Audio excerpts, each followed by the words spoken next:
Je vais revenir dans cette vidéo sur les Soften et Harden Edge qui sont une étape vraiment importante dans la modélisation qu'il ne faut vraiment pas négliger. Donc le réglage peut se faire, donc c'est quelque chose qu'on peut mettre en évidence par l'affichage.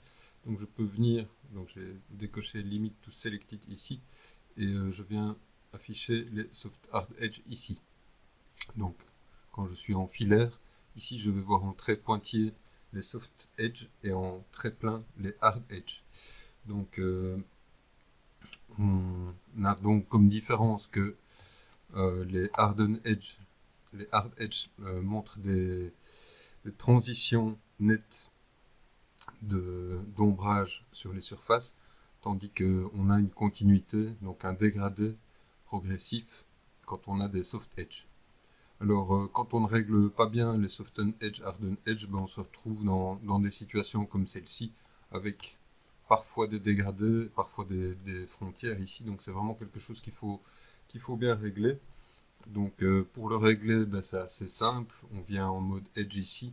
Je sélectionne un Edge et je peux, ici en bas à droite, soit choisir de faire un Soften Edge, un Harden Edge ou d'utiliser un seuil. En fait, les trois outils sont exactement les mêmes. Ils vont systématiquement nous mettre la même opération ici, qui est simplement définie par un angle.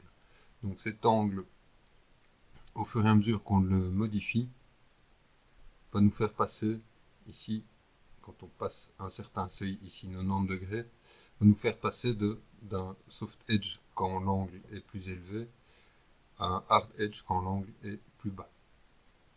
Donc ici, ben, la transition est à 90 degrés, donc ce qui indique bien ben, que c'est lié à l'angle que font les deux faces entre elles. Donc l'angle ici. Alors, quand on ne fait pas bien, dans certaines circonstances, on va se retrouver avec vraiment des soucis, des soucis visuels. Donc un exemple, c'est par exemple ici, si je supprime tous les vertex du bas ici, je me retrouve avec cette espèce de drôle de transition noire qui en fait disparaît dès que je regarde par en dessous. Elle est due, cette transition-là est due au fait que les Soften Edge font en sorte que la lumière ici sur les côtés vient sur la face en bas. Et donc quand ma face en bas passe dans l'obscurité, ben, le noir de la face du bas remonte sur les faces des côtés. Donc ici, ben, ce serait une circonstance absolue dans laquelle il faut absolument venir. On peut le faire en général sur tout l'objet ou sur tous les edges dans ce genre de situation. Et on fait un soften harden edge et pratiquement tout de suite, ben, on obtient un résultat qui est nettement plus agréable. Et donc, on peut voir que les edges ici avec des angles plus vifs sont devenus des hard edge. Donc ça c'est vraiment indispensable. Donc quand on crée certaines formes, c'est le cas sur cette primitive-ci, on se retrouve avec parfois un mélange. Ici le mélange il est vraiment un peu aléatoire, il est dû à l'angle des faces au moment de la création. Donc au fur et à mesure que je vais changer ici le nombre de côtés, il y a un moment où je passe d'edge dur à des edges doux. Donc voilà, c'est juste ici.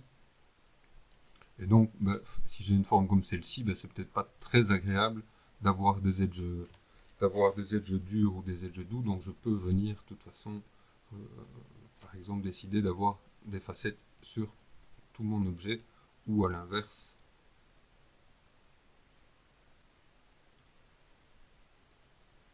avoir tout mon objet qui est considéré comme avec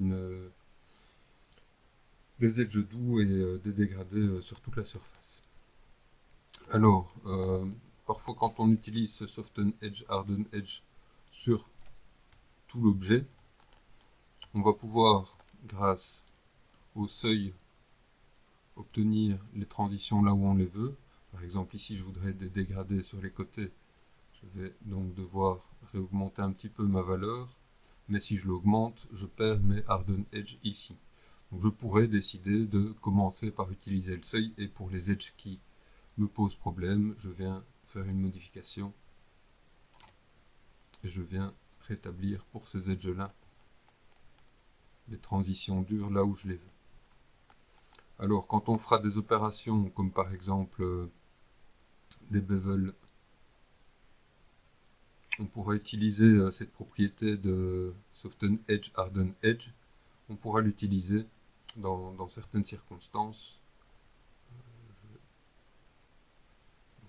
Si je prends par exemple cet objet-ci, je pourrais utiliser CTRL-clic droit, les contraintes de sélection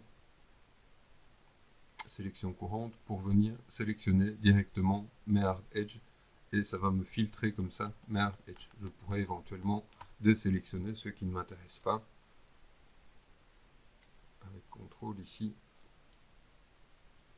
faire tout doucement pour ne pas aller désélectionner trop. Mais donc ici, voilà, ça m'a facilité ma sélection de Hard Edge avant de faire une opération ici de bevel. Donc ici, ce que je peux observer juste après mon bevel, je reviens juste un peu en arrière.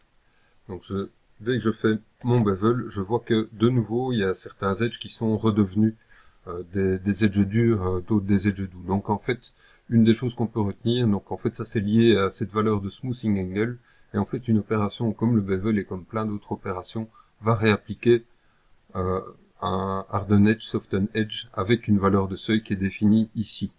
Donc finalement, presque à chaque opération de modélisation, on risque de perdre les modifications qu'on a faites. Tout ça pour dire que finalement, l'idéal, c'est de penser à ces opérations de Soften, Harden, Edge vraiment à la fin. Donc on ne s'en préoccupe pas vraiment ni du smoothing angle ici, sauf dans les cas très simples.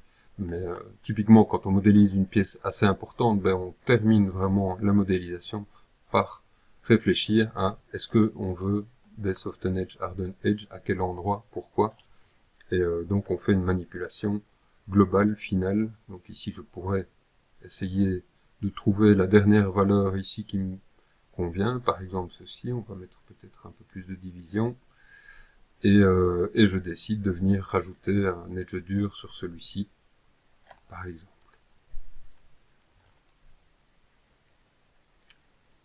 Voilà, donc c'est une opération vraiment typiquement qui va se faire à la fin des modélisations.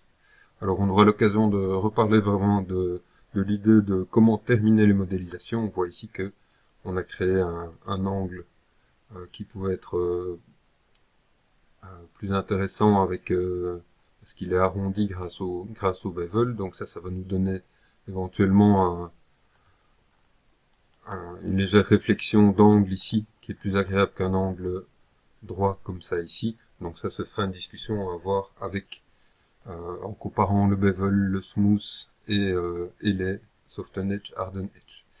Alors, je fais juste une dernière petite remarque.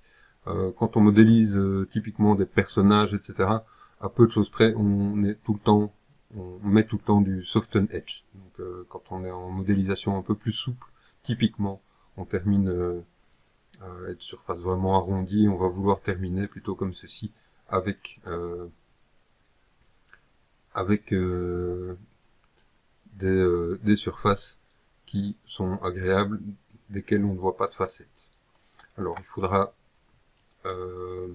pas confondre ceci, le flat shade, qui va lui donner un affichage dans ma vue perspective, qui serait éventuellement différent d'une autre vue. Donc si j'ai ici une autre vue perspective,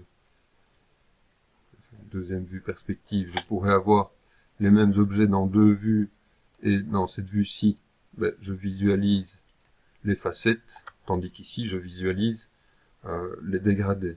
Dans la vue ici, je suis en Smooth Shade All, c'est-à-dire que je visualise en fait la différence entre, si j'ai des edges durs, j'ai des edges durs et je les vois, tandis que si j'ai des edges soft, je vais voir le dégradé. Dans une vue où on a mis le shading en Flat Shade, on va visualiser des facettes partout, et ceci, ça facilite éventuellement, par exemple, la visualisation d'un vertex qui serait un petit peu déplacé.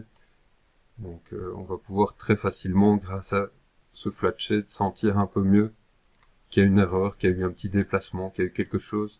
Donc on le visualise, on sent avec le flat shade, c'est vraiment juste un affichage, on va sentir la différence.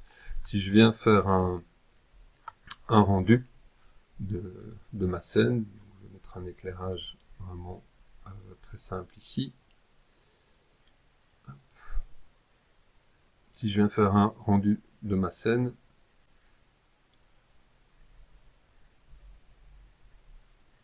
donc je vais visualiser, selon mon choix, je vais visualiser les edges durs, edges doux dans ma vue, donc ça n'a rien à voir, ce que j'aurai au rendu n'a absolument rien à voir avec l'affichage flat shade. Donc ici je suis en flat shade dans ma vue, mais mon rendu sera toujours l'équivalent visuel de l'affichage smooth shade ici. Donc je peux quand même vérifier que effectivement c'est quelque chose que je vais voir au rendu.